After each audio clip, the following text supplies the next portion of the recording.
Помогнете на млада майка, за която времето е решаващо 27-годишната Донка Илиева, майка на малко дете, се нуждае от спешна подкрепа, за да продължи животоспасяващото си лечение.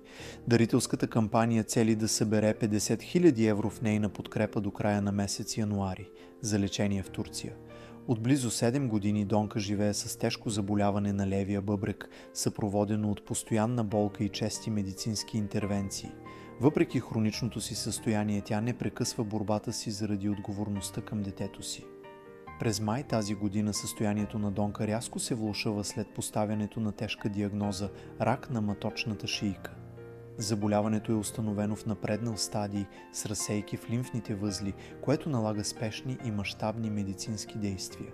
След редица медицински операции и консултации става ясно, че възможностите за лечение в България са изчерпани. Взето е решение терапията да продължи в Турция, където на 1 декември Донка постъпва за лечение. До момента е преминала през 2 тежки терапии, като предстоят още процедури, изследвания и дълъг възстановителен период. Финансовата тежест на лечението в чужбина е непосилна за нея и семейството й. Всеки жест на съпричастност, дарение, споделяне на информация или морална подкрепа има значение. Подкрепата ни може да даде шанс на една млада майка да продължи лечението си и на едно дете да не остане без майка.